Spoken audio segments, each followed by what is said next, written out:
yatapita, yatapita, yatapita yote.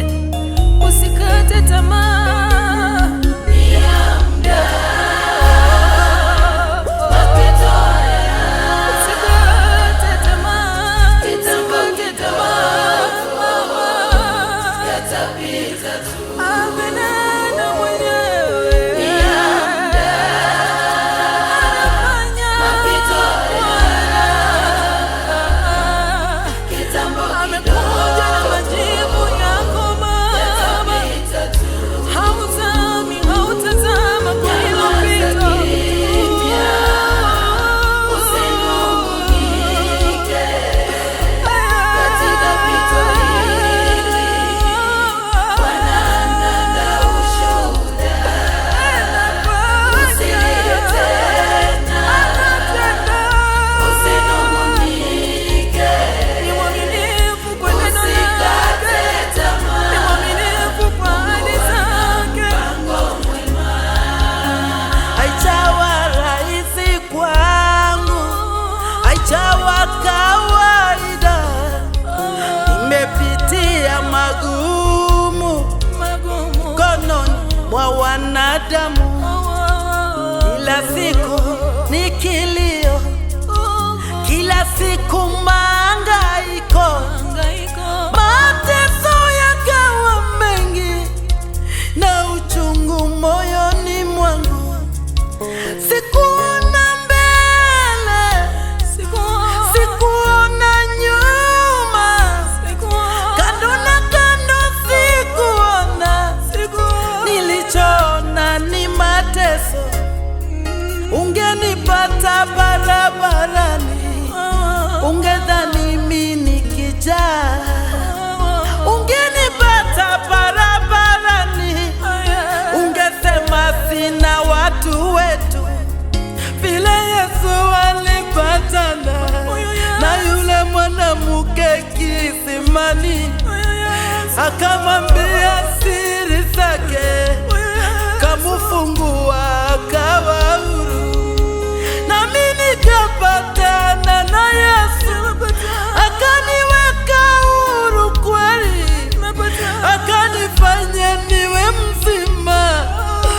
Leo mnaniona hivi katika hiyo shida yako. Bwana ananda ushuhuda katika hilo pito lako. Bwana ananda ushuhuda. Hiyo ndoa inayumbayumba, Bwana ananda ushuhuda. Hayo ni ya muda, ni ya muda, usichoke.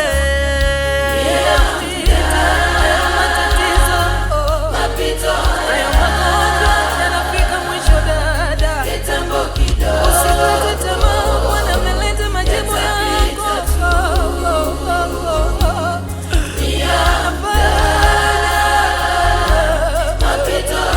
Anabadilisha hiyo jina, anakuvika heshima,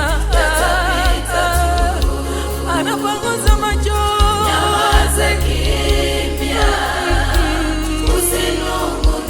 anafungulia milango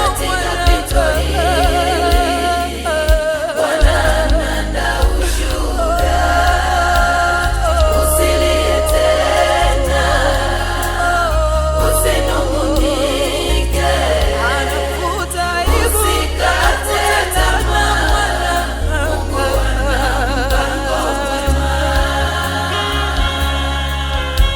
Anafanya Bwana, anafanya.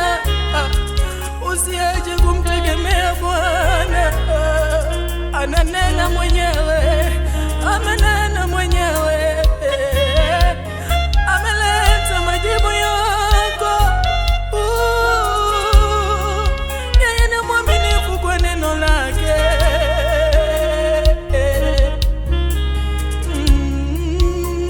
Ijapo mti ukikatwa, yapo matumaini.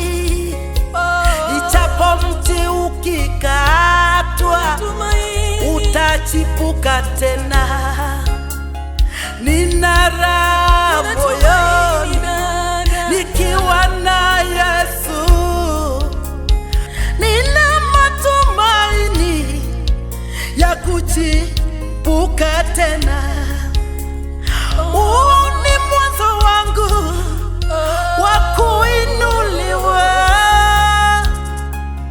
Huu ni mwanzo wangu wa majina mapya kwangu. Huu ni mwanzo wangu wa kupata kibali. Huu ni mwanzo wangu wa kutembea kuhubiri Injili. Wewe usichoke, usilie.